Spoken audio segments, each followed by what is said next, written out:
Defect इस बात में है, देखिए मैं एक बात बहुत वाज़ेह तौर पे कर दूं, यहाँ अलग अलग सोच के लोग, आइडियोलॉजी के लोग होंगे, पॉलिटिकल पार्टीज़ के लोग होंगे। न मेरी कोई पॉलिटिकल पार्टीज़ है, न मेरी कोई आइडियोलॉजी है। मेरा एक ही कमिटमेंट है कि मैं नेशनलिज्म पे किसी को बर्दाश्त नहीं करूँगा। नेशनलिज्म से मेरे लिए कोई ऊपर नहीं है, वो कितना भी बड़ा लीडर हो और कितना भी बड़ी जमात हो। तस्लीमा नसरीन का नाम सुना है आप लोगों ने? तस्लीमा नसरीन इस देश में जहां महिलाओं के लिए एक ख़ास सोच है, बड़ी करुणा है, हमारा माजी भी रहा है, हमारे पुराणों में, रामायण में, महाभारत में, सब जगह उसका एक बड़ा दर्जा है। जब भारतीय जनता पार्टी की सरकार मरकज में नहीं थी और देश के सबसे लिबरल लोग जो धारा 377 के हटने से इतने खुश हैं कि पता नहीं उनको कोई नई चीज मिल गई, जो जेएनयू में आजादी की बात करते हैं, जो फ्रीडम ऑफ स्पीच की बात करते हैं, तस्लीमा नसरीन उनकी हुकूमत में बंगाल से रातों रात भगाई गई और उसको दिल्ली में शरण लेनी पड़ी। और दिल्ली में जो कम्युनिस्ट बैठे थे, सीताराम येचुरी और प्रकाश कारत जैसे लोग, उनको लगा कि जिस कारण से तस्लीमा नसरीन से लोग नाराज हैं वो उनका मास्टर वोट बैंक है। आपको याद होगा आर.एस. सिंह साहब उस वक्त एक्टिव उसमें होंगे। मनेसर नाम की एक जगह है जहां एनएसजी का हेड ऑफिस है, उसको रात में वहां रखा और दूसरे दिन स्वीडन उड़ा दिया उसको। ये इस देश में लिबरल और लेफ्टिस्ट लोगों की फ्रीडम ऑफ स्पीच की बात है। वो औरत आज भी दिल्ली में है और अंडरग्राउंड सिक्योरिटी में कोई बदलाव नहीं हुआ।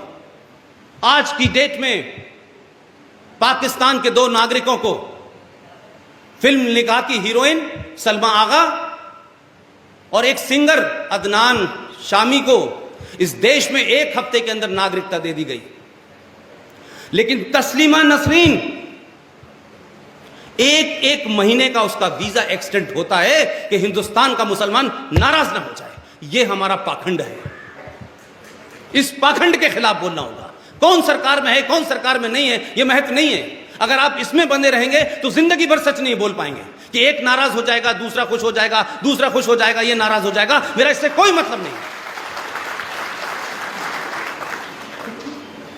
क्यों इस देश के अंदर किसी लिबरल ने, किसी सेकुलर ने, किसी मॉडरेट ने यह आवाज क्यों नहीं उठाई कि तस्लीमा नसरीन, उसका क्या कसूर है? उसको अब उसके अपने मुल्क ने भगा दिया इसलिए कि उसने सच बात लिखी थी। इस हिंदुस्तान के लिबरल वाले स्टेट ने भगा दिया। इस देश की राष्ट्रवादी सरकार के अंदर वो औरत जो है 1 महीने के एक्सटेंडेड वीजा पर रह रही है। इसके लिए समाज जिम्मेदार है कि नहीं? कौन लोग हैं कि जिनके डर से वो रहती है? कौन लोग हैं जिसके डर से वो बोल नहीं पाती है? कौन लोग हैं जो टेलीविजन के इंस्टीट्यूशन में उसको बुलाते हैं और कमरे के पीछे बैठाते हैं और जब डिबेट शुरू हो जाती है तब कहते हैं कि हमारे साथ तस्लीमा नसरीन है, क्योंकि पहले अनाउंस कर देंगे तो मारी जा सकती है। ये डर का आलम है। अगर इस दौर में डर ही एक हथियार है तो हमें भी डराना आना चाहिए। अगर आप नहीं डराएंगे तो कोई बात नहीं बनेगी।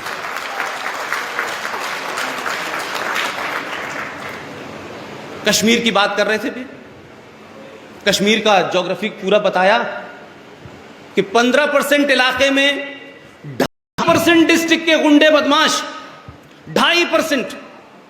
एम आई राइट सर? पूरी हिंदुस्तान की सरकारों को पिछले 70 साल से घुटनों के बल बिठाए बैठे हैं, क्योंकि कोई धमकी देता है, कोई मार देता है, कोई आग लगा देता है और आग वहां लगती है, कोई बॉम्बे में जला देता है, कोई कहीं जला देता है। लेकिन उनकी हिम्मत इसलिए बढ़ी कि यह समाज खामोश रहा। आप क्यों खामोश रहे? मुझे इस बात पे दुख से ज्यादा यह है कि आज तो बोलिए, आज तो चिल्लाइए। ये आग जो कश्मीर में दिख रही है, हम तमाम सारे लोग पिछले 1.5 साल से लगातार हर शहर का दौरा कर रहे हैं। मैंने पहले कहा कि मेरी किसी पार्टी से, किसी विचारधारा से कोई कंप्रोमाइज नहीं है मेरा। इस हिंदुस्तान के करीब करीब 500 इलाके ऐसे हैं जो कश्मीर बन चुके हैं। हम इंतजार कर रहे हैं उस दिन का जिस दिन उस शहर की पुलिस को कुछ लोग जिनका अकीदा है कि हज करने से पहले शैतान पे पत्थर मारा जाता है, लिहाजा हर वो चीज जो शैतान है, चाहे आर्मी है चाहे पुलिस है, उस पे पत्थर मारो, वो हर शहर में होने वाला है, वो उस दिन आपको याद पता चलेगा। हम तैयार नहीं होना चाहते। हम भगत सिंह की तारीफ करेंगे, सुभाष चंद्र बोस की तारीफ करेंगे, लेकिन तारीफ के बाद कहेंगे यार ये पड़ोस में पैदा हो जाए, हमारे यहां ना हो यार। हम इस मनोवृत्ति से बाहर निकलें। अगर कल आपको सुरक्षित रखना है तो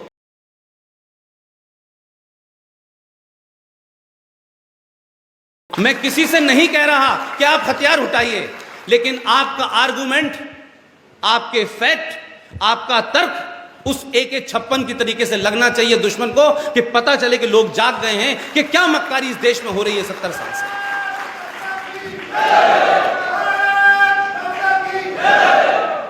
सरकारें आएंगी, सरकारें जाएंगी, ये नहीं रहेगी, कोई दूसरी रहेगी, ये रहेगी तो भी दूसरी रहेगी, तो ये सिलसिला तो चलता रहेगा।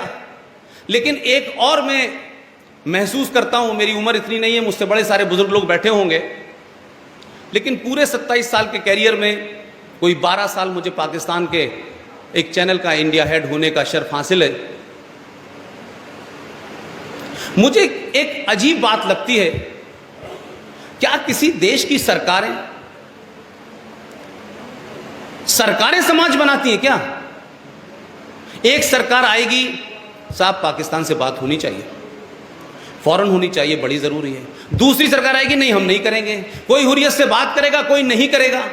ये हमारी राष्ट्रीय पॉलिसी का हाल है।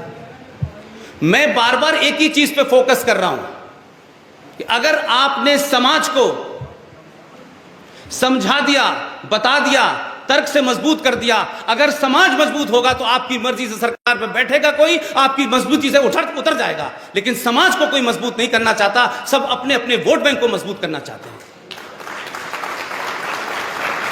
और जानबूझ करके, बहुत सोच समझ के यह तय किया गया है कि सच बात बताओ मत, इधर उधर की बातें करते रहो, टेलीविजन पे डिबेट कर दो, 125 अरब की आबादी में कोई एक रेप हो गया, उसको राष्ट्रीय रेप बना दो, ऐसे ऐसे मुद्दे उठाओ जिसका कोई मतलब नहीं है।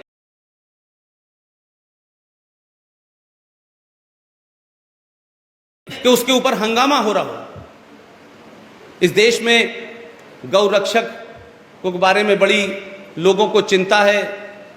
मैंने एक डिबेट में कहा, कुछ लोगों ने कहा कि ये बात आपने जिस तरह से कही है हमने सुनी नहीं। मैंने कहा मेरी कोशिश है कि मैं अपनी बात को रखूं, क्योंकि सत्ताएं भी ये देखती हैं, और इत्तेफाक से इस वक्त तो डिजिटल मीडिया है, बड़े सारे चैनलों को मॉनिटरिंग की जा रही है। इसी सत्ता के लोगों को और व्यवस्था के लोगों को जब ये पता चल जाता है कि DS कॉलेज के अंदर 2 लोग दिल्ली से आए हैं, न वो आपको MLA बना सकते हैं, न MP बना सकते हैं, न मेयर बना सकते हैं, वो इतनी क्रूड बातें करेंगे कि शायद उसमें आपको बहुत मजा भी ना आए। लेकिन अगर 1000 लोग सुनने आए हैं तो मैं ये कामयाबी मानता हूं कि सत्ता को समझ में आ जाएगा कि कौन लोग हैं जो इन बातों को सुनने आए हैं, क्या वजह है और क्या ऐसी हम नई बात कह रहे हैं कि लोग सुनना चाहते हैं। इस देश में कोई 50, 60, 100 मैक्सिमम ऐसी घटनाएं हुई होंगी, 100 मानता हूं मैं, कि जिसमें गो रक्षकों से हत्या हो गई होगी किसी की। तो गो रक्षकों ने किसी मनुष्य की हत्या इसलिए नहीं की कि वो हत्या करने गए थे। मैं उनकी हत्या को जस्टिफाई नहीं कर रहा हूं, मैं अपनी बात बता रहा हूं। 100 लोग भी मर गए होंगे अगर इस गोरक्षा के सिलसिले में। राष्ट्रीय बहस छिड़ गई इस देश के अंदर। अशोक जी, इस देश की चेतना जाग गई, सड़कों पे लोग बैनर लेके खड़े हो गए।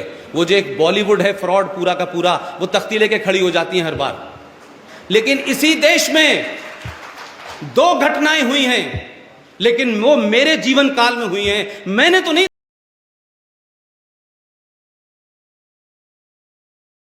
मैंने नहीं वो देखी।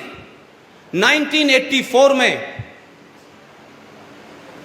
अगर इस देश में मॉब लिंचिंग का पहला केस में देखूं आधुनिक भारत में, तो 84 में जो मॉब लिंचिंग इस देश में हुई है उसका जिक्र नहीं होता है। 3,500 सरदारों को आप दिल्ली में घूम घूम के टायर डाल डाल के मार देते हैं, लेकिन इस देश की कोर्ट नहीं पूछती है कि मॉब लिंचिंग के ऊपर कानून बनना चाहिए।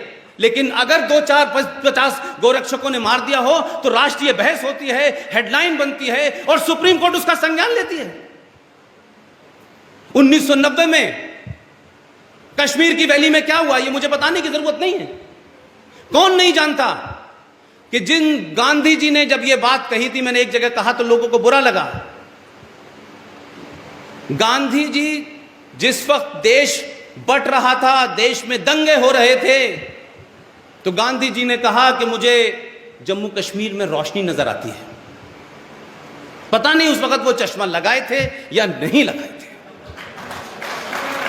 मेरा गुस्सा है, मैं इसलिए बोल रहा हूं। कोई मैं कंटेम्प्ट ऑफ कोर्ट नहीं कर रहा, उनकी शान में गुस्ताखी नहीं कर रहा मैं। 1948 में कश्मीर में क्या हुआ ये किसी ने देखा नहीं? कितनी कश्मीरियत और जमहूरियत और इंसानियत की बातें हो रही हैं और कश्मीर में रोशनी नजर आ रही थी।